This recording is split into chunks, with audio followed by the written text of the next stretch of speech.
It's time for Fifth Quarter on KALB. Sponsored by Christus St. Francis Cabrini Hospital and Midstate Orthopedic and Sports Medicine Center. The storms have passed, and it's a bright new day for high school football here in Central Louisiana. Avoyles and Pineville battling it out for their first win of the season in our game of the week. Who between Menard and Gina can keep a perfect season in a battle of two of the best Cenla teams? And can Brad Laird win his return to Turpin Stadium for the first time since being the head coach at Nat Central? Highlights from 10 games across Central Louisiana are on the way. It's week 2 of the fifth quarter starting right now. And welcome into week 2 of the fifth quarter here on KALB. I'm Harrison Vapnik. And I'm Julia Keller. Week 2 was a big chance for two Central Louisiana teams coming off of close losses to turn their season on the right track. The fifth quarter game of the week brought to you by Louisiana Farm Bureau. The Avoyles Charter Mustangs heading north to take on the Rebels in Pineville, with both teams coming off close week 1 losses. Middle of the first quarter, Mustangs rush with Jaden Williams picking up 6. Avoyles strikes first with the 2-point conversion, up 8-zip. Later in the first, Rebels QB Carter Smith looking for the air. He finds Justin Rochelle over the tip from the Mustangs defender. Rebels answer back, and the students section is going crazy. Pineville would win the first quarter 14-8. Second quarter, Pineville up 21-8. The Mustangs hand it to Preston Barnes, bursting through the hole for a first down. They score to make it 21-14. But the Rebels on the ensuring kickoff, Ty Sanders giving Pineville a huge gain from the kickoff. Pineville back on the ground. They'll hand it to Aiden Tate. Rebels up 28-14 at the half. Rebels walk away with their first win in 2024, 35-20. Two of the best performing Central Louisiana teams from week 1 were the Menard Eagles, who cruised to a win over Northwood Lena, and the Gina Giants, who got past a very good Mangum team to kick off their season. On Friday, the two run-first teams clashed. Gina has not lost a regular season game since September 2022. They weren't planning on ending that tonight. Opening series, Deuce McPherson, and a big gain for the Giants to Zadrian Cooper. Made a couple defenders miss. Goal to go, handoff, Cameron Cook, walk-in score, 8-0 Giants.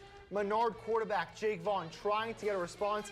He hits Zachary Duzat, 17-yard gain to put them in Giant territory, but the drive ends on a big sack by the Giants, Cedric Wilson, and then just a couple plays later, Wilson doing it on offense, breaking free, 50-yard rushing touchdown. Deja vu of his big run last week at 16-0. Same score, Gina jet sweep. Cooper, watch the run, a human joystick getting past the Eagles defenders, gets it to goal to go, and the very next play, Daniel Hatcher, the sophomore, a hard run into the end zone. The Giants cruise over Menard 52-6.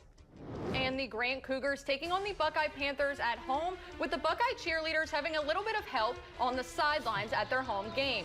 Grant gets on the board first with a touchdown in the first quarter, but Buckeye answers back early in the second. A pass from Caden Grimmett to Brenton Fitzpack in the back of the end zone for the touchdown. The ball spin after the huge play and celebration between teammates, and the 2-point extra conversion is good to tie the game. Buckeyes Preston Willis with the onside kick is recovered by Mateo Sutter for the Panthers. They get the ball at the back around midfield, and the team is hyped up with the Panthers Den, who are just as hyped up as the players. The Panthers with the momentum, but on the next play, Grimmett gets picked off by Isaiah McKinney to give the ball back to the Cougars. A couple plays later, sophomore Ahmad Sykes takes it downfield for a Cougars touchdown to make it 14-8, Grant going into half.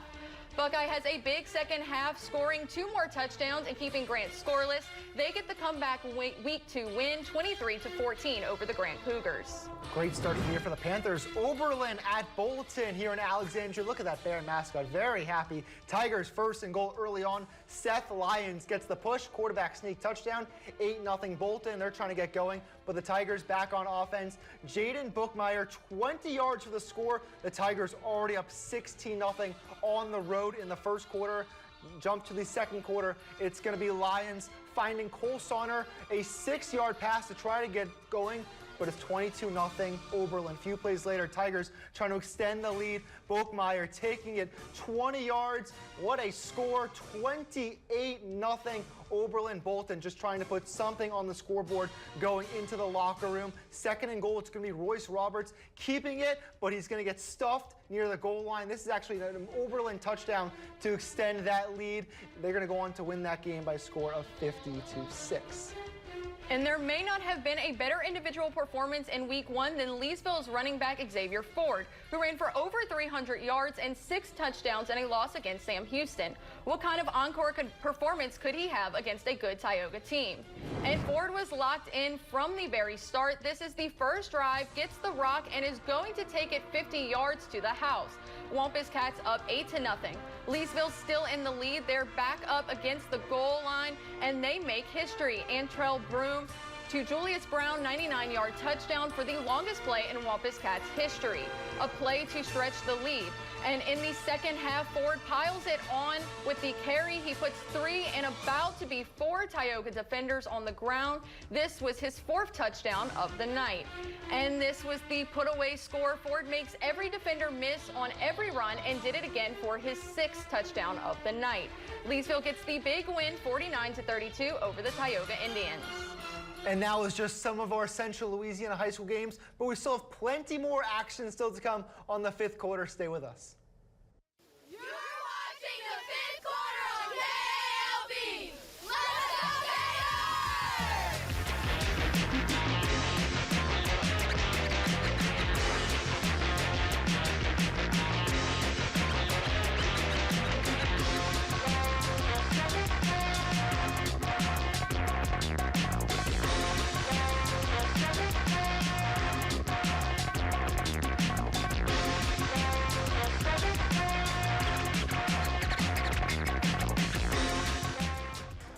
This 5th quarter score ticker is sponsored by Louisiana Farm Bureau Insurance. Real service, real people.